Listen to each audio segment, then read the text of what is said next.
Hey guys, tonight we're going back, way back. You're curled up under the blanket, maybe your toes are already warm, and the night outside is doing its soft lullaby thing. But in your ears, a story that begins with steam rising from a cup of boiled leaves, not just any leaves though. These ones changed empires, rewired trade routes, and turned sleepy monks into hardcore adventurers. This is the tale of a Chinese monk who walked to India, not for gold, not for glory, not even for curry, but for tea seeds. You sure you'd survive? Because spoiler, it gets hot, it gets cold, it gets sandy, snaky, and surprisingly scholarly. You'll cross deserts, dodge bandits, misplace your toenails, and probably question your life choices somewhere near the Hindu Kush. So, before you get comfortable, take a moment to like the video and subscribe, but only if you genuinely enjoy what I do here. And hey, drop your city and what time it is, where you are in the comments. I love knowing who's drifting off with me across the globe. Now, dim the lights, maybe turn on a fan for that soft background hum, and let's ease into tonight's journey together. You open your eyes into a swirl of steam and the smell of freshly boiled tea leaves. Somewhere, a small clitile house creaks in the wind, and the faint crackle of firewood warms the air. But your mind is already drifted to a different time. A foggy mountain province, ancient scrolls. The story begins in Sichuan over 1,000 years ago. You're a boy with a freshly shaved head, and eyes too wide for your age. Every morning, you sweep the temple yard, but your heart races only when you sneak into the sutra room where the scrolls are stacked like treasure. In candlelight, you trace each character slowly, like savoring spoonfuls of warm porridge. One question echoes in your mind: why is the Dharma here just a copy? The head monk once said, it came from India long ago. Translations change, things get lost, but that never sat right with you. You didn't want hand-me-down wisdom. You wanted the source, the real words the Buddha spoke. One sticky summer noon, buzzing with cicadas, you find a torn slip from an old illustrated history. On it, a sketch of a monk holding prayer beads, standing beside a blooming tea plant. Something about it's hard to explain, hits you like a wave of warm wind. Maybe it's the scent, maybe it's the stillness, or maybe it's that strange Season 1, Episode 1 feeling that says, this is where it starts. That night, as frogs croak and wooden drums echo from the main hall, you slip into the back courtyard. The moonlight spills like milk, and you whisper a vow. I will go. I will find the true teachings. And if I can, maybe bring back something fragrant too. No one hears you, except the temple cat, licking its paw beside you. She doesn't seem impressed. A month later, you leave. No fanfare, no drums, no GPS, just a cloth sack with dry biscuits, a bamboo sutra, and a cotton robe that doubles as blanket, raincoat, and if needed a sad little tent. You walk west. Each step takes you farther from the temple, but closer to something you've never seen. Villagers stare like you're a dropout. An old woman gives you a ripe persimmon and says, eat cooked, drink boiled, don't die. You nod, unsure how to explain you'll soon be drinking pond water and chewing on bark. Along the road, you hear stories of endless cattle trails, of snow falling in summer, of monks who chant in Sanskrit without stuttering. You don't know what's true, but if any of it is worth the walk. Your first night outside, you sleep among bamboo. Every rustle sounds like a snake. Hungry, you chew raw rice and mumble sutras, hoping the prayer makes the grains softer. You reach the kindling mountains. The air thins, the wind punches. Every slip scrapes your knees, and you begin to realize enlightenment. It comes with blisters. Your first snowfall is half awe, half betrayal. Nobody said the sky throws frozen water. You try to warm your hands by rubbing them together, a move that you later learn does not work on a mountain. Then, your first nomad, a white-bearded man on horseback, laughing like thunder. He doesn't speak Chinese, you don't speak his tongue, but he hands you a hot drink. You both nod. Inside, something sweet, a little bitter, tea, not jasmine, not lotus, different, earthy. You swallow, and something lights up inside, like being poured into by the sun. For the first time, you think, maybe I'm not just looking for scriptures, but you don't yet know what lies ahead are colder peaks, stranger lands, and questions harder than why is the Dharma incomplete. You just keep walking, and with every footstep, you get a little closer to an answer, and a seed. You trudge through a path lined with jagged stone and reluctant sunlight. The farther west you go, the fewer roofs you see, and the more bones bleach on roadside rocks. Welcome to the edge of the map, the kind where cartographers used to draw dragons and politely write "Here be trouble." Ahead lies the ghost mountains, where the peaks rise like broken teeth from the earth.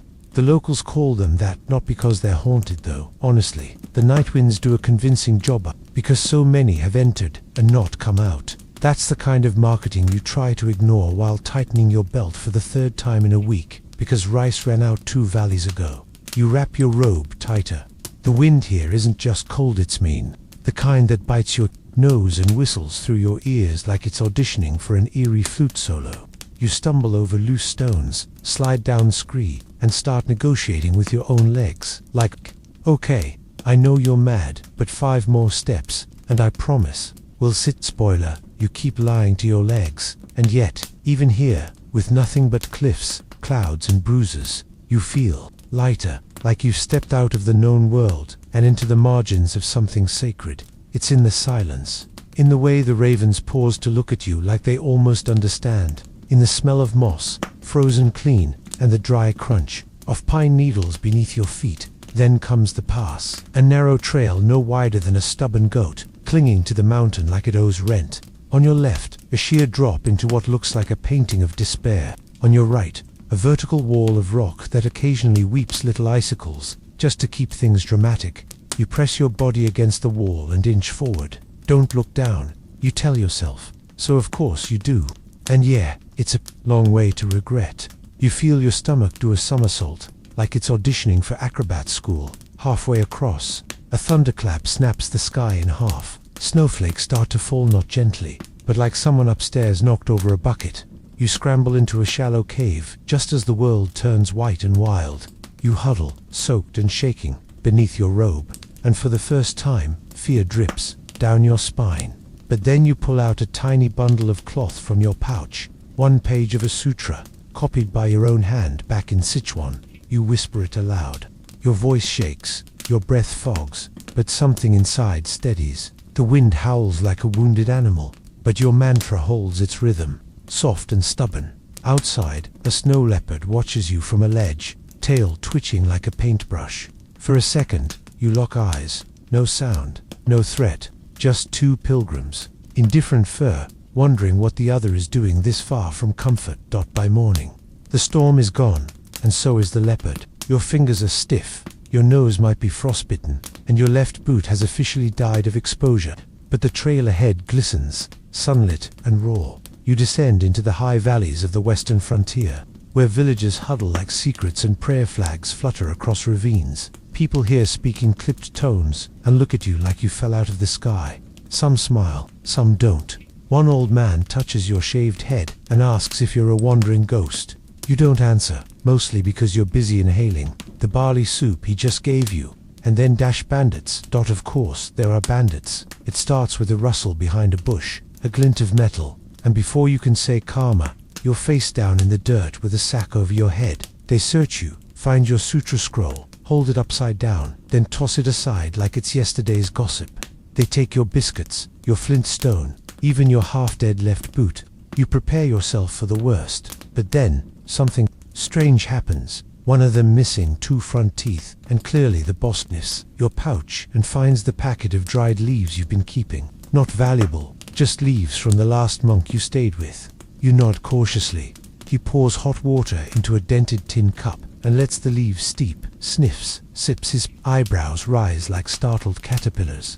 He drinks the rest. Then he points at you and says something in his dialect that sounds roughly like, "This monk knows things." He returns your boot, though not your biscuit sand, tells the others to let you go. You stumble away, sore but alive, and possibly now famous in one very weird corner of the mountains as tea guide. Later that night, as you patch your robe, with thread and regret, you think about that steaming tin cup. Even out here, in the sharp teeth of nowhere, tea makes people pause. Tea makes them listen. You didn't come here looking for tea, but it's starting to look like tea came looking for you. And somewhere far to the west beyond these cliffs, beyond the snow, beyond the reach of even this wind, there are leaves that whisper deeper truths. leaves that grew beside temples older than your empire, leaves that touched the hands of those who sat under Bodhi trees and said nothing, but knew everything. You sip the last bit of hot water from your canteen and lie back against a rock. The stars wheel slowly above, and before your eyes close, a thought settles gently in your chest. This isn't just a pilgrimage, it's a brewing. Your toes are numb. Your face is sunburned and windburned, a rare combo you didn't even know was possible until this very week. And you're pretty sure your left ankle makes a weird clicking sound now, like someone dropped a pebble into your bones. Welcome to the highlands of the Tarim Basin, where the terrain shifts from jagged rocks to rolling dunes without warning, and where the wind sounds like it's laughing at you. And honestly, you're not sure it's wrong. You hobble into a tiny caravanserai, basically a dusty motel for humans and camels with a sagging roof. 3 grumpy goats, and 1 shopkeeper who looks like he's been waiting for you since the dawn of trade. He doesn't ask where you're from, he just eyes your threadbare robe and blistered feet and says, "Long way." Huh, you nod. He nods. No more questions. You trade a few copper coins for something allegedly edible. It turns out to be the texture of roof tile and a bowl of yogurt that bites you back. You're halfway through chewing when someone thumps. Down across from you, it's a woman in red, tall, angular, her hair braided in silver threads. She gestures at your tea pouch and raises an eyebrow. You hesitate, but she's already pouring hot water into 2 chipped bowls and muttering something that sounds like a spell or a very old song. You sip. It's bitter, sharp, different than the mountain brews. And for a moment, just a flicker, you see her smirk. "You're the monk walking to India," she says, in surprisingly clear Chinese. You almost choke on your tea. "How do you know? News travels faster than you." She shrugs, especially when the story is this ridiculous. You want to be offended, but fair. She's a trader, she tells you. Been back and forth between Chang'an and Samarkand more times than she can count. Seen pilgrims come and go. Most don't make it. But you, she says, you're different. You lean in, hopeful. She leans back. Not better, she clarifies, just weirder. And then she pulls something from her saddlebag, a small scroll, yellowed and delicate. Sanskrit, faded but legible. Picked this up in Kashmir. Monks there said it came from Nalanda. Your heart skips. Nalanda. The name rings like a bell through your memory. The great university, the place where the Dharma still burns hot and clean, unfiltered by centuries and translation. You reach for the scroll. She pulls it back. You want this. You nod. Then you'll need something in return. You frown. I don't have much. She grins. I don't want much. Turns out, she just wants company. A week later, you're riding a Bactrian camel through the edge of the Taklamakan desert, arguably the worst timed, least prepared, and most butt-punishing decision of your life. Because here's the thing, riding a camel sounds romantic. It is not. It's chafing. Endless chafing. It's a humped roller coaster operated by a creature that clearly resents you. Your guide, she calls herself. Ashra leads with a calm that suggests she was born on camelback. She sings to herself, chews on dried apricots, and every now and then tosses you bizarre snacks like pressed cheese made of fermented mare's milk. It tastes like regret and socks that you survive by focusing on the scroll tucked inside your robe. You haven't dared unroll it again. It feels sacred, even if she treats it like a bookmark. But just knowing it's close, that you're holding a direct thread to the teachings you've chased across a continent, it keeps your spine straighter than it should be. After 3 days of camel rodeo. Nights in the desert are different. The heat flees, and the cold swoops in like a jealous sibling. You sit by the fire, wrapped in wool and dust, listening to Ashra tell stories, some real, some probably not. One night, she tells you of a hidden valley beyond the Hindu Kush, where monks live in caves and chant to the stars. Another night, she admits she once saw a traveler drink yak butter tea and weep quietly into his sleeve. Not from emotion, she adds, just the taste. But the most surprising moment comes quietly. One morning, just before dawn, you wake to find Ashra sitting cross-legged, eyes closed, whispering a chant you recognize. It's not perfect. The pronunciation is crooked, but it's familiar. You wait. She opens one eye. What? I listen sometimes, and in that moment, you realize this isn't just your pilgrimage. Every person you meet is on their own road, their own brew. You're just steeping in the same kettle for a while. By the time you reach the edge of the desert, you're 10 pounds lighter, 5 blisters richer. and surprisingly attached to the smell of camel. Ashra hands you the scroll. You've earned it, she says. Sort of. You bow. She squints at you. Don't die on the next mountain. You promise you'll try not to. As she disappears back into the dunes, you feel something shift inside you. Not just from gratitude, but from the slow, steeping truth that the road changes you whether you ask it to or not. The wind picks up. Your next steps point toward Persia. You grip the scroll tight, whisper a prayer to the dawn, and walk on. The road changes color. Gone are the pale dunes and angry winds of the Taklamakan. Now the earth glows gold and copper. The hills roll in wide, gentle swells, and the air tastes of spice and sun-baked stone. Welcome to Persia where the shadows stretch long like poetry, and even the pigeons look philosophical. You shuffle into a dusty border town where the bricks still remember Alexander the Great, and the market smells like cinnamon married smoke. Your feet ache in 5 different languages, and your robe, once plain brown, has absorbed enough dust to pass for fashion. You blend in surprisingly well, mostly because everyone here seems to busy arguing about prices or poetry to notice a scruffy monk hobbling into their lives. Your first goal: find shelter. Your second goal: try not to pass out before achieving goal 1. A young boy spots you leaning like a half-dead broomstick near the spice bazaar. He says something in Persian and gestures for you to follow. You do, mostly because walking is better than collapsing in public. Barely. He leads you to a shaded courtyard behind a tea seller stall. A woman there brings water, dates, and a look that says she's seen stranger things. Turns out, she's the boy's grandmother, and she used to copy sacred texts for the Zoroastrian priests. When you show her the Sanskrit scroll tucked in your robe, her eyebrows disappear into her headscarf. She doesn't read Sanskrit, but she knows what old looks like. She wraps it reverently in a silk cloth and tucks it into a carved box, just for the night. Safe from the heat, she murmurs. You sleep like someone who hasn't heard silence in weeks. In the morning, the tea is strong and tastes like cardamom and kindness. Your hostess waves off your attempts to pay. You're walking to India, she says, as if that explains everything. And weirdly, it does. You limp through Persian cities that shimmer with tile and echo with birdsong. In one town, someone mistakes you for a holy man and gives you a blessing and a bruised pear. In another, a boy challenges you to a race and wins easily, but still calls you Master Windwalker afterward. You start to understand that here, people don't always need to know your story to respect your steps. And then, you hit your toe. You stub it on the edge of an ancient marble step outside a fire temple. Not just a little bump, a crack. You see stars. You might have said something very un-Buddhist in that moment. And suddenly, you're hopping around, trying not to cry or collapse or offend a local deity. A kind scholar with ink-stained fingers rushes over. He helps you sit, unwraps your sandal, and examines the damage. Broken, he says cheerfully, like announcing the weather. Can you fix it? You ask, breathless. No, he says, but I can carry your bag while you hop.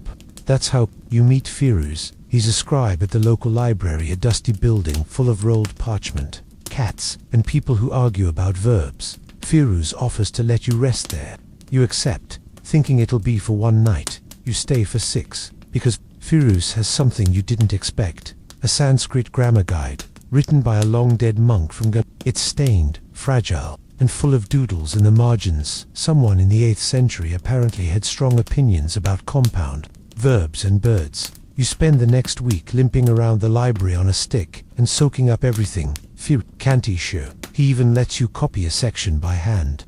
The act of writing, slow and deliberate, makes you feel rooted again. Less windblown, more like you. One afternoon, as you practice a chant, Firuz leans in and says, you know, some scholars say that Buddha never intended his teachings to be written down. You pause. Really? He nods. They say the truth lives in breath, not ink. That writing, it is like caging wind. You sip your tea, thinking maybe. You reply, but it's a very helpful cage when you're 4 countries from home. He grins. That night, you limp out to the temple gardens under a sky so vast, it humbles your bones. The stars look different, here tilted, unfamiliar. But the moon is the same. You sit cross-legged on warm stone, clutching your wrapped scroll, and feel the pulse of the road inside your chest. Somewhere out there beyond deserts, broken toes, and grammar guides, Nalanda waits, the university of dreams, the cradle of unfiltered dharma. You breathe in, exhale. Pain in your foot. Yes. Dust in your eyes, sure, but something else too. You're getting closer. The road turns green. Not gentle green, not garden green, jungle green. The kind of green that hums, crawls, breathes. The kind of green that makes you question whether the plants are looking at you. You've made it through the Persian plateau, across the edge of the Indus, and now you're somewhere in the territory modern maps would slap northern India on. But back then, it was the kingdom of Vasaguma, or maybe Malava, depends who you asked. Dan whether they'd had lunch yet. Here, the earth pulses under your feet, the trees sweat, and so do you. The first time you step into the forest, it welcomes you with a warm, wet slap of air. It's like walking into a steamy bath, except this bath includes bugs, the size of your thumb, and vines that tug your robe like curious children. You don't walk, you wade. The monks at the last stop warned you. The jungle sneezes, one said, laughing. You thought it was a metaphor. It was not. It starts with a soft itch in your nose, then a tickle, then a tickle. You sneeze so hard, birds take off from nearby trees. Turns out, this stretch of jungle is pollinated by tiny floating grains of betrayal. Flowers you can't even see ambush you like botanical ninjas. Your eyes water, your nose runs. You become a walking waterfall of bodily regret. But even through the sneezing and the sweat, the forest speaks. Monkeys scream from treetops like furry philosophers. Lizards blink at you from bark with ancient suspicion. And always there's the scent of leaves. Bitter, sharp, and clean. Somewhere in this chaos, tea grows wild. One night, soaked and itching, you find shelter in an old stone rest house once used by traders and monks. Inside, the walls are etched with names, some in Chinese, some in Sanskrit, some in languages you can't read at all. You trace them with your fingers, wondering how many others came chasing the same light. A voice startles you. You're too early. It says. You turn.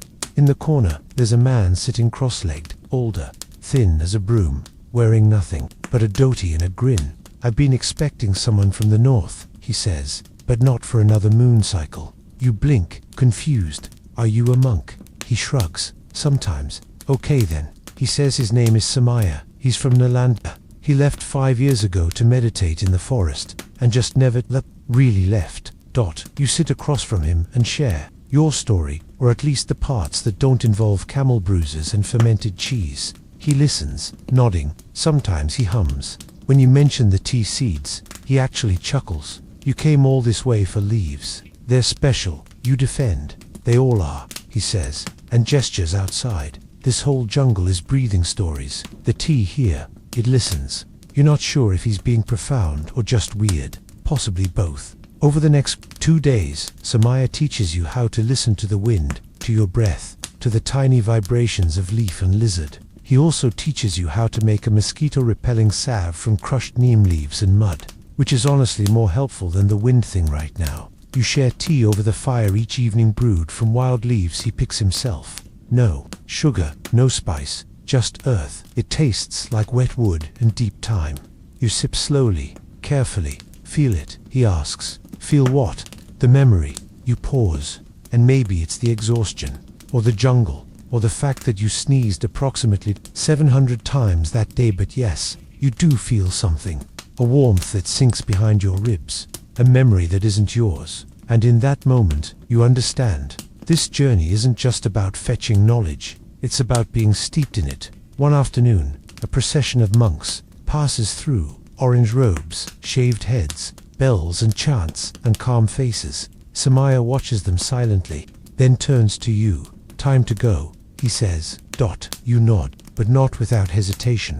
The jungle feels like a fever dream, now beautiful and itchy and overwhelming. You know you'll sneeze all the way through the next mountain pass, but something here has shifted. Before you leave, Samaya hands you a small pouch. Inside, freshly dried jungle tea. The real stuff. The kind that smells like rain and thunder and 2,000 years of meditation.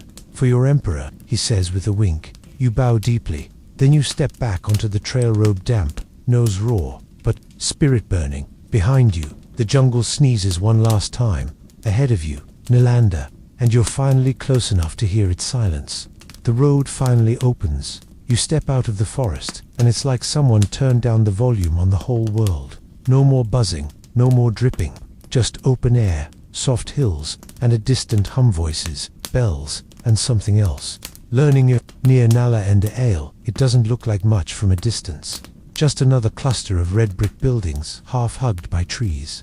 No golden domes, no divine glow. But as you limp closer, the details emerge. Stupas carved with stories, walkways polished, smoothed by generations of bare feet, and staircases that climb toward the sky like questions looking for answers. This is it. Nalanda, the greatest university in the world. 1,000 monks chanting in unison. Libraries that stretch for miles. Debates that last days. Tea served beside theology. And you, finally, arriving with dust in your teeth and the jungle still. Clinging to your robe, the gatekeeper eyes you.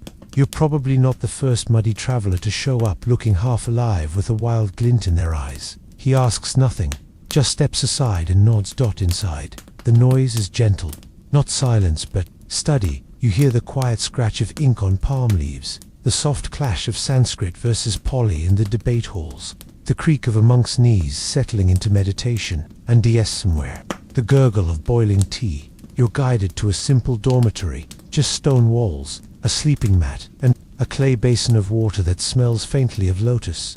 You wash the journey from your limbs, your feet sigh, your shoulders crack. You lie down and, the next thing you know, it's morning. Over the next days, you wander like a ghost with a purpose. You attend a lecture on the Heart Sutra where 3 monks argue about a single verb for 5 hours. You sit beside a Korean scholar named Haijin who traveled by sea and still can't believe anyone walks this far on purpose. You help copy texts for a librarian who lost 3 fingers in a fire but still writes better calligraphy than you ever will. But the real revelation, the tea, every morning, served before the sun crests the trees. You gather in a courtyard where tea is poured from brass kettles into small cups. It's not fancy, not sweet, just warm, bitter, and grounding. Here, tea isn't a luxury. It's a tool, a way to center the mind before chanting, a pause before debate, a comfort after long hours bent over scripture. And for you it's a reminder of why you came. One dawn, you're invited to join a meditation group led by an elderly monk named Kamalashila. He's quiet, almost invisible when he walks, but his voice can split stone. You sit beside him in the garden, surrounded by dew and birdsong. He offers you a cup of tea. From the Bodh Gaya hills, he says, same strain that grew in the Buddha's time. You nearly drop it. He chuckles. Don't worry, it's stronger than it looks. You sip. The taste is strange, ancient, earth and ash and something like thunder just before it breaks. You look at him, startled. He just closes his eyes. You've walked far, he says. What did you hope to find? You open your mouth and realize you're not sure anymore. The truth, you thought it would be a single thing, a scroll, a sentence, a moment of perfect enlightenment delivered like room service. But instead, you found cold nights and broken toes. You found laughter and lizards and a woman who brews tea with a smirk. You found that truth doesn't come pre-packaged. It grows, it brews, it steps. And Nalanda isn't the end. It's the cup you sit with. Kamalashila, until the tea cools and the sun warms the stone. Later, you visit the great library. You run your hands along shelf after shelf of handwritten scripture, and it dawns on you. Some of the ideas in these pages were carried by people who walked just like you, carried by hand, heart, and foot across borders and mountains and sand. You return to your room that evening with a single packet in your hands, a small bundle of Bodh Gaya tea seeds. They were given without fanfare, no ceremony, just passed to you by a gardener monk who said, for later. You press them against your chest, not just leaves. Legacy. You'll stay at Nalanda a little longer. You'll learn what you can, copy what you must, drink as much tea as your bladder will allow. But deep inside, you know the way back is calling. And when you return home, you won't just bring knowledge, you'll bring what grows. The monsoon comes early, not the poetic kind with gentle tapping on banana leaves and lovers writing haiku by candlelight. No, this is the rude monsoon, the kind that slaps the earth with open hands, yells into rivers until they overflow, and turns roads into warm, angry soup. Thought you were supposed to begin your return journey this week. You had it all mapped out in your head. A short ceremony of farewell, a last cup of Bodgaya tea, a dramatic walk-off into the sunset like a holy protagonist with sore knees. But instead, you're trapped in a stone room at Nalanda, watching rain pound the windows with the persistence of a guilt-tripping aunt. Your satchel is packed, your sandals are patched, but the world outside has become a biblical puddle. At first you try to meditate, let the storm pass through you. You whisper, it passes through your roof instead. Then you try reading, but your concentration keeps washing away with the thunder. You copy a few texts, but the ink runs, and your mind runs faster. Eventually, you give in to the rhythm of rain. Wake, wait, eat, mop, repeat, and that's when the doubts sneak in. You're stuck in a room, soaked in humidity, with a packet of tea seeds and a satchel full of scriptures you still barely understand. You start asking questions like, was this journey foolish? What if the seeds don't grow? Did I actually learn anything? Or am I just very good at not dying?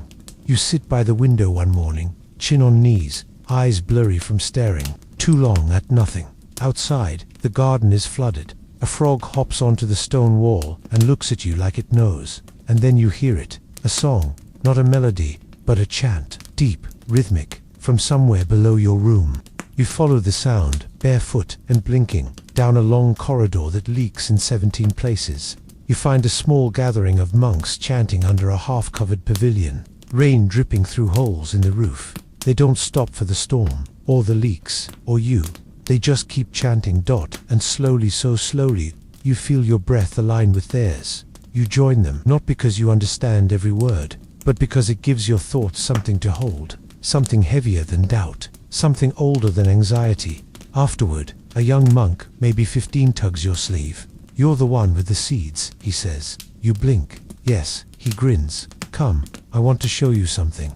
You follow him to the edge of the gardens, where the rain has finally softened. There's a tiny plot of land behind the meditation hall. Flooded, yes, but sprouting. Delicate shoots of green poking through the muck. Floods bring rot, he says, but also new roots. You don't know what to say, so you just kneel down, place one hand in the soil, and breathe.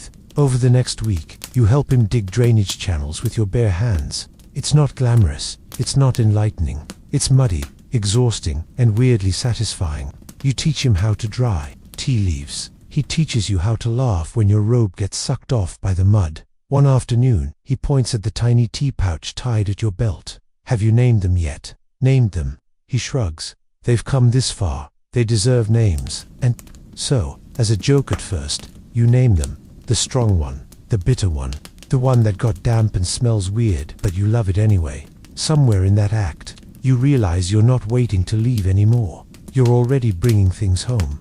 One night, just before the sky is finally clear, the old monk Kamalashila joins you for tea. You both sit in silence, rain dripping from the eaves like the end of a long sentence. He sips, then asks, will you take the road alone? You hadn't considered the question. You've walked so far solo, it felt natural. But now, you picture Ashura, Firuz, Samaya, the frog, even. No, you say, not alone. He nods once, then go when the sky forgets how to fall. 2 days later, the sun returns. Your robe dries on a line between 2 banyan trees. Your satchel is heavy as seed pouch. Scrolls, a tiny stone from the garden gifted by the boy monk who waves goodbye with muddy hands. You look back one last time. Nalanda isn't just a place, it's a flavor now, steeped deep in your breath, your bones, your memory. You step onto the road eastward. It doesn't feel like leaving, it feels like pouring. You thought the way back would be easier. After all, you know the route now. You've seen the hills. You've spoken the languages. You've slept on worse. Your satchel's full of sacred texts, your pouch full of tea seeds, and your head full of smug optimism that lasts exactly 3 days. Because 3 days out of Nalanda, the road turns weird, not bad, just chaotic, as if the universe is bored and decided to throw random encounters at you, like a game master with too many dice. First, it's a merchant caravan from Lanka. They insist on traveling together for protection and entertainment value. Protection turns out to mean 3 guys with wooden sticks and 0 sense of direction. Entertainment, that's where it gets interesting, because these pilgrims don't just walk, they perform. They sing chants as duets, dance while cooking rice. and one of them plays a bamboo flute, so heartbreakingly sad you nearly cry into your lentils. The dusty, grim monk with the broken sandal, somehow become their unofficial spiritual mascot. Tell us about the Buddha, one asks. So you do, but by night 3, they're asking you to chant while standing on one leg and balancing a cup of tea on your head for extra drama. You decline respectfully. The next morning you part ways at a fork in the road, and they wave until you disappear into the trees. You miss them more than you expect, but the road doesn't wait. Days later, in a forest clearing, you meet an old Tibetan nun meditating beside a roaring waterfall. She hasn't spoken to anyone in a year, she says, and yet, within 10 minutes of meeting you, she's explaining at length the metaphysical difference between boiled and steeped tea. They're not the same, she insists, jabbing the air with her stick. Boiled tea is like forced wisdom. Steeped tea is like patient insight. You nod, like you understand. You don't, but you do drink the tea she offers. Brewed over an open flame using leaves, she says, she dried with moonlight and breath. It tastes like wood smoke, herbs, and something vaguely minty. She sends you off with a fistful of leaves and a wink. Good tea travels faster than good news, she says. You jot that down. Then. Hills. Relentless, rolling, ankle-hating hills. You thought you were done climbing, but nope. The Himalayas are petty like that. Just when you think you've reached the mostly downhill part of your story, a series of gentle slopes sneak up and mug your calves. But the views, you stop one evening near a cliff edge where clouds swirl below like soup. The setting sun paints the sky in copper and plum, and for a moment you feel full.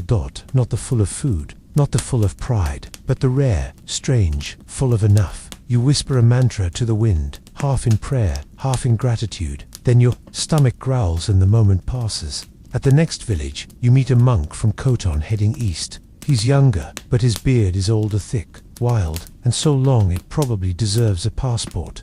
He offers to walk with you for a few days, and you accept. Together, you share stories, food, and foot cream made from goat fat and prayers. It works surprisingly well. He asks about your tea seeds. You show him the pouch. He whistles. The real stuff, huh? You nod, planning to plant it back home. You shrug. If it grows, he's quiet a moment, then says, funny thing about tea, it refuses to grow in a hurry. You've got to love it through the seasons. You jot that down to when you finally part ways. He hugs you like a brother and slips something into your robe pocket. Later, you find it. A folded square of bark with a note written in rough Chinese. If the tea fails, just come back. We'll still be here. You smile and keep walking. As the road winds back toward familiar lands, you begin to notice echoes, villages you passed long ago, faces you remember. A woman who once gave you shelter now greets you like an old friend. A child you taught a chant to now recites it back. Off-key but proud, you leave bits of knowledge behind as you pass, and collect little pieces of home in return. One morning, you wake to a soft rustle beside your bedroll. Not a snake, thankfully, but a scrap of paper left by a passing traveler. On it, a quote in awkward brushstrokes. A journey is not the distance walked, but the flavor left in your footsteps. You sip the last of your tea, stretch your legs, and think, yeah, that's starting to make sense. You cross the final ridge and smell home, not the literal smell. Not incense or temple dust, or the bite of Sichuan pepper in the air, but something subtler. The way the wind shifts, the way the sky feels lower, the way the path remembers your feet. It's been years, you don't look the same. Your robe is no longer one color. Your hair has grown in slightly and very unevenly, and your face now has that particular expression, known as person who has survived 7 climates and at least 3 identity. But you made it. Well, almost. Because just as you start imagining the gates of your monastery, the warm soup waiting in a wooden bowl, the soft thud of your mat under familiar floorboards, you trip. You don't fall dramatically. No slow motion dive. Just a pathetic thud as your foot catches a root and your whole body votes for gravity. And something crunches. Not a bone, not a scroll. Your tea pouch. You scramble upright, heart pounding, hands trembling. You unwrap it, breath shallow. One of the seeds has cracked. It lies there in your palm, split open, a tiny green shoot already trying to emerge. It's sprouting. You laugh, you cry. You laugh again because you're crying over a bean-sized leaf and a crushed hip. And also because this tiny thing chose. Now on a forest path, 10 miles from your destination to start growing. Could have waited, you mutter. But it did in single quotes. Tea, and neither can you. You cradle the pouch like an infant for the rest of the walk. No more risks, no sudden movements, no deep philosophical questions that might jostle the baby tea. By the time the monastery roofs appear through the mist, your robe is soaked, your boots are beyond dead, and you're clutching the pouch like a holy relic. A bell rings, a monk appears at the gate, grey-haired now, but familiar. Is that you? Nod. He doesn't ask more, he just lets you in. You kneel before the altar that night, not in triumph, not in drama, but in quiet. The kind of kneeling that says, I saw things, I lost things, I kept walking anyway. You unwrap your scrolls, your grammar notes, your weird bark talismans from traveling friends, your jungle tea from the sneezing forest, and your cracked seed pouch. The monastery library welcomes your additions, like a fire welcomes dry wood. Each item catalogued, each story whispered into shelves, but you keep the seeds. Those, you plant yourself. A small patch of earth behind the temple, just near the edge, where the wild things still brush the fence. You dig with your hands. The earth is cool, damp, home. You plant the cracked seed first, then the others. You water them with care, with old chants, with whispered jokes, with memories of desert and snow, and cardamom, and debate, and sore feet, and the flute that made you cry. Other monks gather. Slowly, curious, you tell them the long story in pieces over firelight, over morning tea, over copying sessions that drift into storytelling circles. Some laugh, some tear up. One quietly offers to guard the tea patch when you're not around.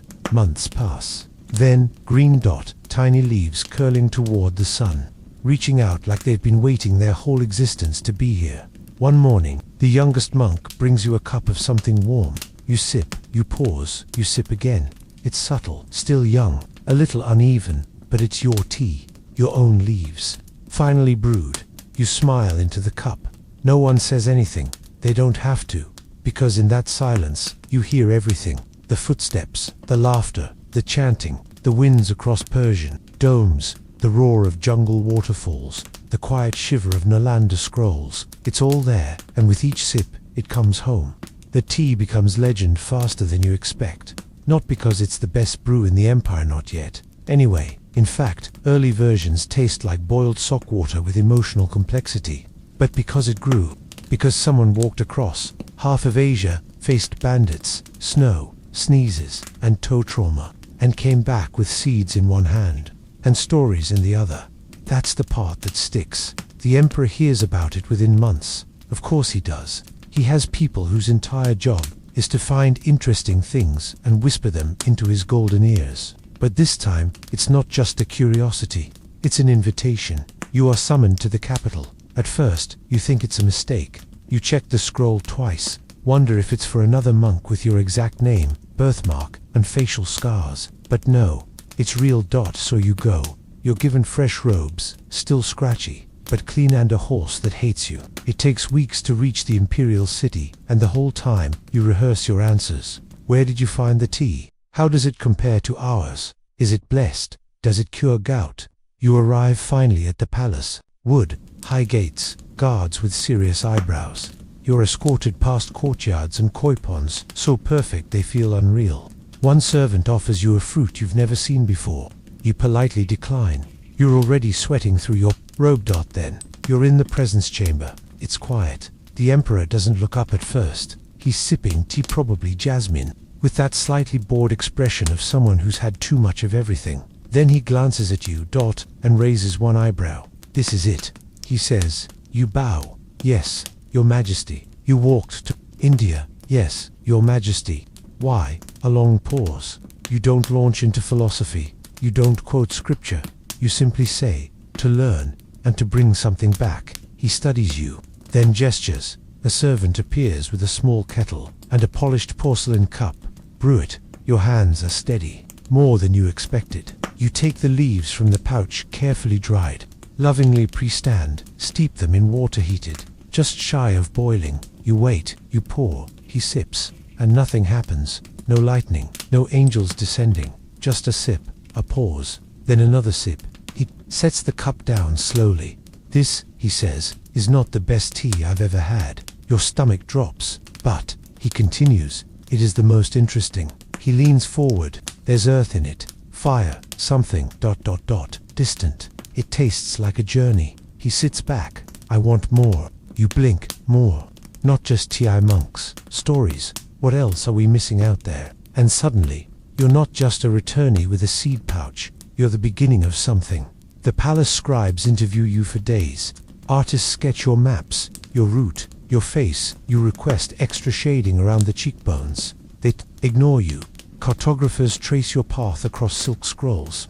A small section of the Imperial Library is now marked Foreign Wisdom Verified by blisters. And then, because bureaucracy never sleeps, delegation is formed. Not soldiers, not politicians. Pilgrims, scholars, linguists, gardeners. They ask you to help plan the route, to name safe wells, friendly towns, mountains to avoid if you value your ankles. You walk the palace grounds with the next generation of seekers trailing, behind wide-eyed and suspicious of fermented cheese tails. At night, back in your guest quarters, you make tea for yourself, quietly, just a small cup, no ceremony, just the rustle of leaves and the whisper of memory. You sip. And across the gardens, someone else is sipping too, because your students, yes, students now have started growing their own plants, cuttings from your seeds, tended with reverence, and compost. The gardens behind your old monastery now supply half the capital's curiosity. Merchants have started naming blends after you. You try to stop them. You fail. The enlightened infusion, the pilgrims pour, and your personal favorite, which you did not approve, Monk's Mystery number 7, you sigh. But the tea sells, and with each cup poured, someone leans in and asks, where did this come from? And someone else says, it's a long story. And it is because your journey isn't finished. It's just changed form. The path is no longer under your feet. It's in the flavor, in the questions you've planted, in every hand that reaches for a leaf and thinks what else is out there. The imperial gardens start to smell like ambition, not the kind steeped in power and parade, but in curiosity. The air is thick with flowering tea shrubs, herbs from beyond the mountains, and a new kind of restlessness. You see it in the scholars, the way they sniff leaves like detectives, the way they hold up scrolls against the sun to search for hidden truths, the way they ask questions they never used to ask. And the oddest part, they blame you. Well, not blame exactly, more like credit, reverently, ANNOYINGLY. Every time someone doesn't know the answer to a philosophical riddle now, they say, ask the tea monk. That's you. Congratulations. And suddenly, you're busier than ever. Each morning a line of people waits. Outside your quarters, they bring questions, poems, bizarre homemade blends that taste like disappointment, and occasionally a goat you still don't know why. You try to answer them all. Sometimes with words, sometimes with silence, sometimes with tea, but behind your eyes, the journey continues. You miss the road, you miss the unpredictability of travel, the chaos of dialects, the feeling of waking up in a new valley with only the fog and your stubborn feet to guide you. You miss the awkward kindness of strangers and the weird meals that somehow worked. You sip from your cup one afternoon, staring into the shallow swirl of amber. You feel the weight of something blooming in your chest, not longing, not quite, more like anticipation. And that's when they arrive. A small group of foreigners at the palace gates, travelers, dusty and sunburnt, bearing letters from temples. In Sri Lanka, from Kashmiri monks, from a Persian scholar with terrible handwriting. They come bearing news, gifts, questions. And tea. You meet with them in a side courtyard, shaded by persimmon trees. They bow. You bow. It's a silent contest of humility until someone coughs and asks, you're the one who walked? You nod. One of them, a woman with a scar down her cheek and eyes like polished obsidian, offers you a wooden box. Inside, a handful of dried leaves, dark and twisted. She says they're from the upper valleys of Lanka, harvested by monks who chant. While picking rare, potent, practically mythical, she smiles and says, your journey made ours possible. You blink. You'd never thought of that. That your footsteps might echo forward as well as back. You sit. You brew. You share tea. It tastes different, smoky, with a touch of sea air. Everyone is quiet for the first few sips. Then someone chuckles. Then someone starts a story. Then someone else interrupts with a contradiction. And just like that, back in the rhythm of the road, except you haven't moved an inch. Later that night, you lie on your mat, staring at the ceiling. Something has shifted. Your tea has traveled, and now, it's your turn to receive. Over the next weeks, a kind of informal school forms around you. Not an academy, no carved signs or uniforms. Just people gathering to taste and learn. You guide them, gently. You teach not just about Buddhism, but about the journey, about not knowing, about listening to silence.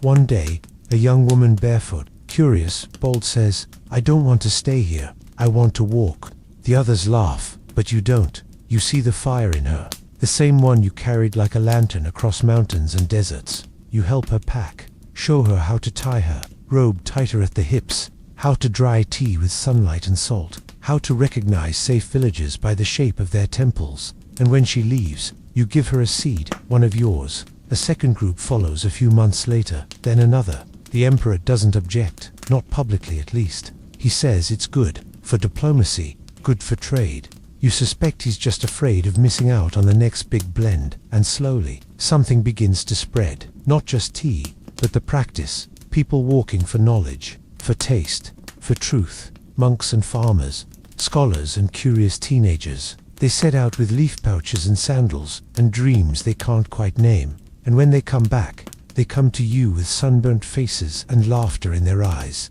Make space for all their stories. You drink what they bring. You smile when they say, "You inspired us," because now you know the truth. Inspiration isn't a torch you carry, it's a leaf you plant and let steep in someone else's cup. The map on your wall keeps getting weirder. What started as a humble sketch, just you and a few dotted lines from China to Nalandis, now a sprawling tapestry of string and ink and tea stains. Arrows loop across seas. Notes cover every border. Someone's drawn a tiny camel in the desert with a speech bubble that says, "Still salty." The world is moving, and for once, you're not the one doing the walking. Your students write from distant places. Some send pressed leaves, carefully wrapped. Others send longer letters, smudged, rushed, brimming with joy. I reached Kashmir. The air smells like sandalwood and philosophy. There's a monk in the east who sings his lectures, off-key, but very convincing. One tea tree here looks just like you. Same hunched posture. Should we name it? You keep all their letters, even the ones stained with what you hope is only tea. But every so often, one stands out, like the one from a small monastery at the edge of Burma. A novice writes, breathless, "We found a grove, wild tea trees, untouched, and nearby, stones with writing we can't read, but we think it's old Sanskrit, maybe older. Should we bring some back?" You stare at the letter for a long time, then you stand, because the road isn't done with you yet. You pack light, one scroll, one satchel, one pouch of homegrown leaves. You leave your garden in the care of your most sarcastic student. He waters plants while lecturing them on ethics. You trust him completely. Your beard is longer now. Your knees protest more than they used to, but your heart hums with the same low drumbeat of movement, of motion, of curiosity. You head south. The journey is different now. You're known in some places. Strangers stop you and offer tea without asking your name. Children tug their parents' sleeves and whisper, "That's Himtha, one who walked for leaves." You smile, bow, sip, move on. In a port town by the river, you meet a trader with cinnamon breath who says, "You're going the wrong way." You shrug, only if you think the map is finished.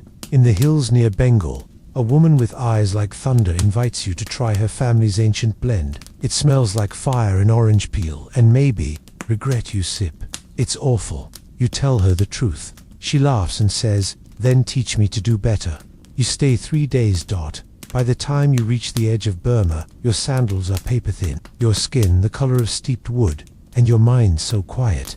You find the novice. He's young, too young to be this serious. He shows you the grove with the pride of a child offering his best drawing. And when you enter, it's alive, in the ordinary sense. The grove feels aware, like it remembers things. The trees twist like dancers. Their leaves shimmer, even in still air. The roots sprawl like veins. You step between them like crossing into a temple that doesn't need walls. And there at the center is a clearing with stones. Not many, just enough to suggest something ancient. The writing is faint, eroded by time, but you recognize the curves, the rhythm, a form of Sanskrit so old it's barely readable. But one phrase stands out. Wisdom flows where leaves unfurl. You sit beneath the tallest tree, you brew the tea, is unlike anything you've ever tasted. It's not better, not stronger, just older, like drinking history, like sipping thunderclouds and lullabies. The novice watches you, eyes wide. Do you think the Buddha drank this? You smile. Maybe. You camp there for days. You sketch the stones. Cop what you can. Teach the boy how to harvest gently, how to listen for the right time. You name the grove, nothing grand, just stillness. When you leave, the boy hugs you. His hands smell like fresh leaves. You return north slower this time. Not because you're tired, though you are, but because you want to take your time. The road is full of people now. Not crowds, just movement. You pass pilgrims who carry stories instead of weapons. Farmers trading not gold, but taste. Old monks sharing travel tips and weather curses. And everywhere you go, tea.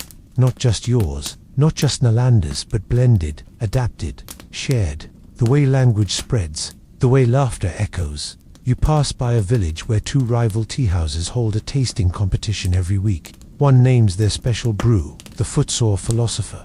You try it. It's decent. At the capital, the emperor invites you again, not to bow, but to talk. You were right, he says. There's more out there than anyone imagined. You nod, and still more we haven't imagined yet. That night, alone in the moonlight, he brew a cup of Stillness Grove tea, that tastes of jungle moss, of quiet stone, of roots that remember. And as you sip, you realize something simple and strange. You didn't just carry seeds across the world. You planted a movement, one sip at a time. The garden behind your monastery has become a forest of stories. It didn't happen all at once. First a few rows, then terraces, then vines, climbing up old temple walls like they've been trying to reach heaven this whole time, but forgot how beautiful it was to stop halfway and leaf out. Now, there are trees taller than the main hall, roots so thick they lift stone paths, and birds that sing songs you swear were taught by travelers. Tea isn't just grown here, it gathers. And so do people. They come from everywhere. No monks, merchants, poets with bad breath, pilgrims with worse maps. Some come for learning, some for silence. Some come because they heard that once a monk walked all the way to India for tea, and somehow the story hasn't stopped walking since. You don't teach in a classroom, you teach in the shade, on a low bench under the twisting limbs of the Bodhi cousin you planted years ago. You listen to questions as they arrive, some simple, some layered, some asked through tears, and always, you answer the same way. Brew a cup first, it buys you time, it buys them patience, and in the steam rising between you, most people find their own answers. One morning, a child no taller than your kneecap asks, "Did it hurt?" You look down. "What, to walk that far?" You chuckle. "It didn't not hurt." She frowns, deep in thought. "Then why didn't you stop?" You pause. Then say, "Because sometimes, when you walk far enough, the world opens." She blinks, like a flower. Exactly like a flower. She nods solemnly, and sprints away to tell someone you compared geography to botany. Again, the garden is full of stories now. And you've become a kind of myth, not a holy one, a human one.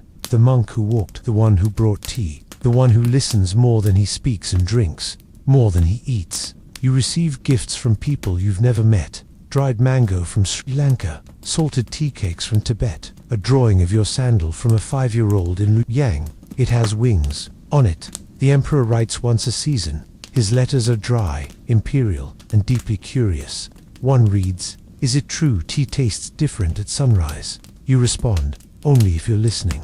One day, you receive a visitor who isn't a seeker, not exactly. He's a scribe, sent by a group of scholars who want to document your official story. He bows low, unrolls a parchment so long it needs its own assistant. Then he clears his throat and begins. "We wish to record the full history of your journey, for truth, for honor, for posterity." For you raise a hand, then point to the kettle. "Tea first." He fumbles with ink and quill while you heat the water. Then you pour. Then you wait. Then you tell him the story, not as one long tale, but in fragments. A toe broken on marble, a bandit pacified with bitter brew, a jungle that made you sneeze so hard you questioned mortality. You leave things out. You add things in, not to lie, but because truth is not always the same as accuracy, and the tea tastes better when the story has room to breathe. The scribe writes furiously. Eventually he asks, what should we title your account? You tilt your head, think, say. Maybe, something about walking. He nods, then hesitates. You think people will believe it all. You shrug. Doesn't matter. You say, as long as they drink the tea. That evening, after the scribe leaves with scrolls full of ink and uncertainty, you sit on your bench under the stars. The moon is round. The air smells like wet bark and early blossoms. One of your students joins you. He doesn't speak, just pause, just sits. You drink in silence, side by side, and as the tea cools, you feel it again. That quiet movement inside you, the kind that whispers, there's more to see. You're older now, slower, but still steeping. The path you once walked is now a ribbon connecting dozens of temples, farms, and tea houses across the continent. People call it the Leaf Road. Not officially, of course. No bureaucrat etched it onto a map. No general paved it with milestones. But it's there, etched in footsteps and friendships. In whispered directions passed from monk to merchant to lost camel driver. And somehow, your name floats on that breeze. Not like a statue, no one's chiseling you into granite with a heroic jawline, more like a tea bag. Useful, soaked through, a little wrinkled, but still steeping flavor into the world around it. You never set out to build a legacy, but legacy doesn't always ask permission. Every now and then, someone arrives at your monastery carrying nothing but a dream and a bruised foot. Some come looking for the tea. Others come looking for you. One by one, they sit, they sip, and they share their versions of the road, like the young woman from Khotan, who traced your steps all the way to Nal and returned with a pocket full of questions, and one very confused parrot who insists on chanting mantras.or, the brother and sister from Java, who brought volcanic oolong and asked whether enlightenment can smell like toasted pineapple. You told them, only if your heart is ripe. They seemed satisfied. Even the emperor sends envoys now not to command, but to learn. They sit cross-legged beside commoners, ears open, cups warm, scrolls forgotten. One of them cries the first time she tastes jungle tea, not from sadness, not even from joy, just from remembering because tea remembers the wind in the cliffs, the moss between stone steps, the silence of Nalanda halls, the stare of a snow leopard under a full moon. It all gets in there somehow, and you remember too. More often now you find yourself walking the garden with no real purpose, just your hands behind your back, the soft crunch of gravel beneath your sandals, and the slow recognition that your footsteps have changed the world and been changed in return. You watch your students teach there.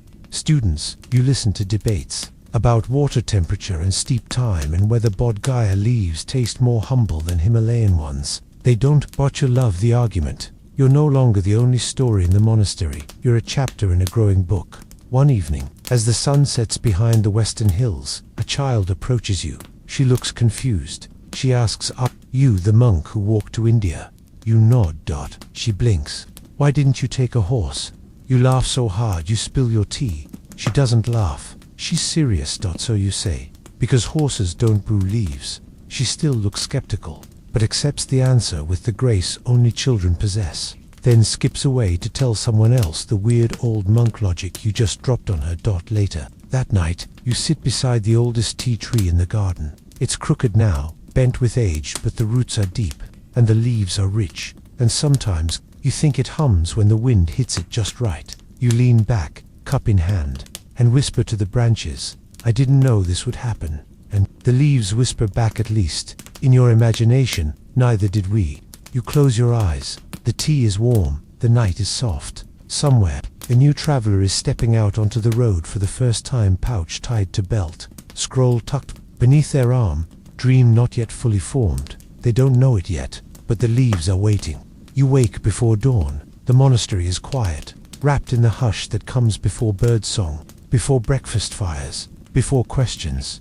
You sit up slowly. Your bones now narrate each movement like old storytellers, each crack and creak an echo of roads long walked. You wrap your robe around your shoulders and step into the garden barefoot. The air is cool, damp, it smells like memory. You pass the Bodh Gaya bushes, thick now, full of glossy leaves that glint even in the pre-dawn light. The Stillness Grove offshoots are thriving, too bitterer in flavor, yes, but full of character.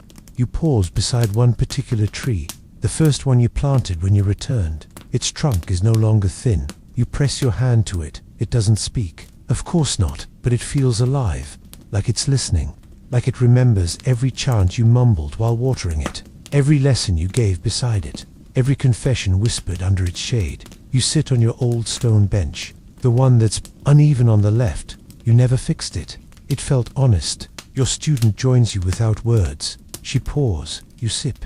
It tastes perfect, not because the balance is flawless or the blend divined, because it's brewed with care, with hands that understand. You'll lead the morning session today, you say. She nods. You hand her your ladle. She tucks it into her robe. Then she bows. You don't correct her posture. You don't need to anymore. Later, in the mid-morning, warmth, people begin to arrive. Some familiar, some new, some old enough to walk with canes, others young enough to fidget with the tea bowls. You greet them, not as the monk who walked, but just as you. They come bearing leaves, stories, dreams, you. Listen, you drink, you share, only when asked. And that, too, has become a kind of teaching in the evening. As the light thins and the garden takes on that golden hush, a breeze sweeps through the trees, leaves flutter, soft and shimmering, like they're nodding. You walk the paths once more, slow, savoring each step like a final steeping. You reach your room, unroll your mat, place your old satchel, patched and faded, beside your bed. It still smells faintly of old scrolls and dried sandalwood. You sit, you breathe, then lie down. Outside, someone laughs, a kettle whistles, a bird calls once, then falls silent. You close your eyes, and the story begins to dim, like the last swirl of steam rising from a teacup, like the fire in a brazier after the final chant has ended, like the memory of footsteps you no longer need to trace. Somewhere out there, the road is still being walked, by new feet, by new hearts, and the leaves, there, still growing, still listening, still steeping.